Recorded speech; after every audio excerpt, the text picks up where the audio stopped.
At the edge of Seoul's skyline rises a massive symbol, Lotte World Tower. At 555 meters tall, it's not just a building, it's a declaration of ambition, of modernity, of Korea's global identity. But beneath its glittering surface lies a deeper dilemma, a symbol of ambition or a planning dilemma.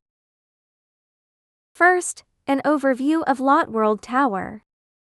55 meters, 123 stories tall. The world's fifth tallest building, Lotte World Tower, is a multiplex hosting an observatory, a shopping mall, offices, and a hotel. Over 4 million people are expected to visit the building for the countless attractions it has. Yet there is a specific spot which is particularly cherished by all. It is Seoul Sky, with the world's highest glass-floored skydeck observatory. Lotte Tower stands in Jamsil, a district once known for middle-class families, traditional markets, and lakeside parks. Today, that space has changed dramatically. The tower brought tourists, investment, and prestige, but also rising rents, traffic congestion, and a shrinking sense of community. Urban development brings transformation, but who decides what kind of city is worth building? 총리실은 한 보고서를 근거로 문제가 없다고 했던 건데요. 작년에 공군이 민간에 발주한 용역 보고서는 제2롯데월드로 인해서 난류가 발생하며 이로 인한 비행 위험 가능성이 있다고 적시하고 있습니다. 박소연 기자의 단독 보도부터 먼저 보시겠습니다. 공군 기상단이 지난해 공군 참모총장 앞으로 보낸 문서입니다. 서울공항 주변에 제2롯데월드 등 초고층 건물이 들어서 난류가 발생할 위험성이 있다고 지적하고 있습니다. The tower overcame military objections. But what about the public? As construction advanced, environmental warnings grew louder. Sikon Lake, a cherished public space in the heart of Seoul, began to mysteriously lose water.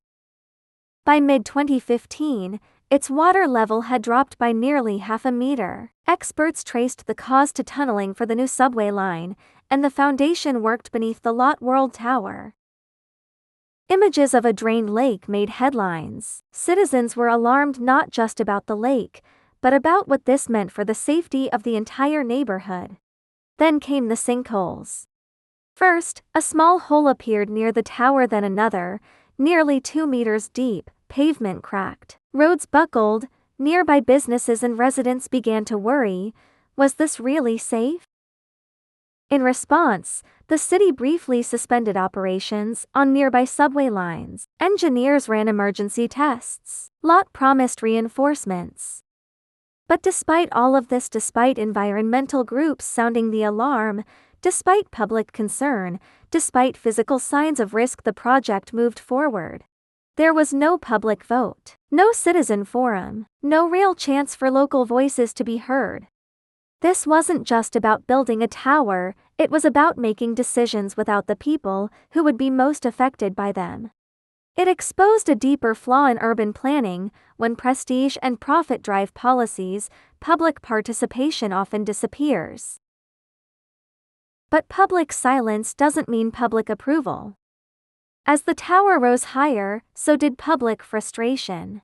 On the streets, at lakefronts, and in the shadow of the tower's, citizens began to speak out.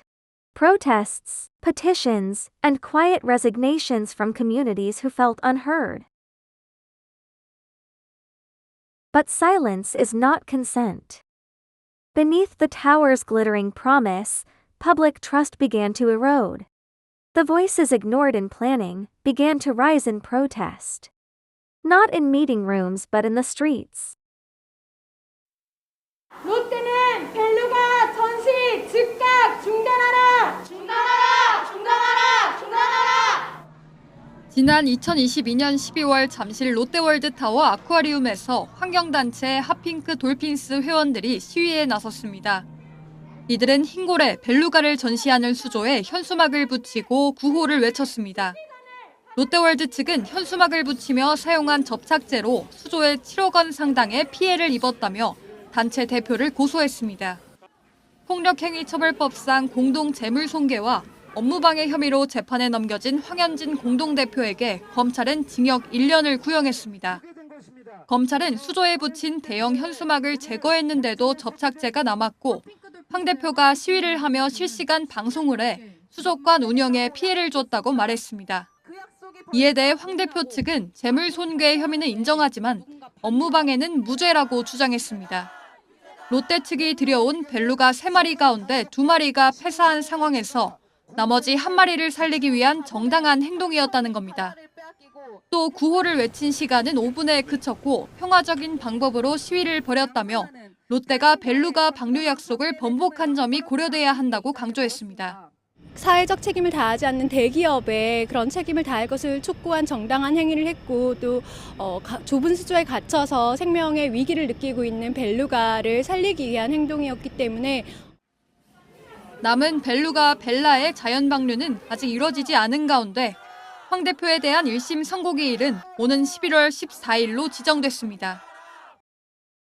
Public frustration erupted once again, not over policy, but over corporate carelessness. After the New Year's countdown, 2.5 tons of paper snow blanketed neighborhood streets. Residents were left cleaning up frustrated, embarrassed, angry. They staged the spectacle, one said, but we're stuck with the mess. Lotte Tower isn't an isolated case, it's part of a nationwide struggle over who shapes our cities. In reality, when faced with the pressure of corporate capital and large-scale development projects, these principles often proved fragile. On Jeju Island, students and villagers united against the construction of a naval base, demanding environmental assessments and local consent. In Bizen, citizens gathered at the train station, opposing private redevelopment fenced off from the public. In Pyeongtaek, farmers and families formed human chains around Camp Humphreys, defying the expansion of the U.S. military base, refusing to be displaced. Lotte World Tower stands tall, proud, gleaming, unstoppable, but beneath its glass and steel lies a question we can't ignore: who gets to shape the city? Is it architects and planners, politicians and corporations, or the people who live in its shadow every day? This tower was built in the name of progress, but if progress excludes voices, displaces families, and prioritizes profit over people, what kind of cities are we really building?